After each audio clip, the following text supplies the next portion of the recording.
Megastar Chiranjeevi తమ్ముడుగా పరిశ్రమలో అడుగుపెట్టి ఎంతో మంది అభిమానులు సంపాదించుకున్నాడు పవన్ కళ్యాణ్. వరుసగా సినిమాలు ఫెయిల్ అయినా అభిమానులు మాత్రం ఆయనను వదిలిపెట్టలేదు. అన్న చిరంజీవి స్థాపించిన ప్రజారాజ్యం పార్టీ ద్వారా రాజకీయాల్లోకి ఎంట్రీ ఇచ్చిన ఆయన ఆ పార్టీని తర్వాత కాంగ్రెస్ లో కలపడంతో నచ్చక అన్నతో విభేదించాడు. తర్వాత తానే స్వంతంగా జనసేన పార్టీ పెట్టి ఏపీ రాజకీయాల్లో కీలక నేతగా ఎదిగాడు.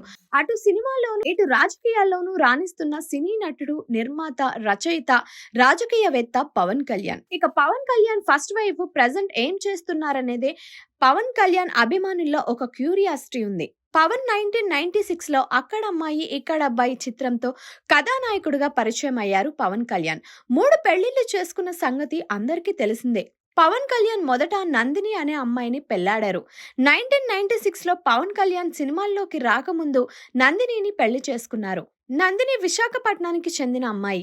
నందినిని మొదటిసారి సత్యానంద్ యాక్టింగ్ ఇన్స్టిట్యూట్ లో పవన్ కలిశారు.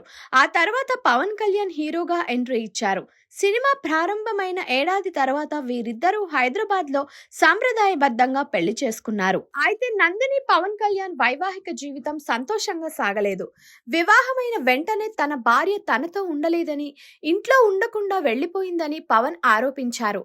కానీ ఆమె ఈ ఆరోపణలు ఖండించింది. విడాకుల సమయంలో ఇద్దరు ఒకరి మీద మరొకరు ఆరోపణలు చేసుకున్నారు. ఆ తర్వాత ఆమె తన పేరు మార్చుకొని 2010లో అమెరికాలో ఓ ఎన్ఆర్ఐ డాక్టర్ కృష్ణారెడ్డిని పెళ్లి చేసుకున్నట్లు సమాచారం. ప్రస్తుతం ఈమె హ్యాపీ లైఫ్ ను లీడ్ చేస్తుంది.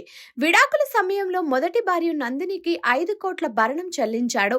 నందినితో విడాకుల సమయంలో పవన్ కళ్యాణ్ రేణు దేశాయ్తో ప్రేమలో పడ్డారు. రేణు దేశాయ్తో డేటింగ్ ప్రారంభించాడు.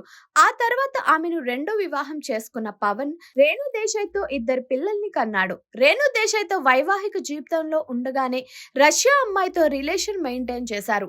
ఆ తర్వాత రేణు దేశాయ్కు విడాకులిచ్చి అన్నా లెజ్నేవాను 3వ వివాహం చేసుకున్నారు. వీరికి 2 పిల్లలు కూడా ఉన్నారు.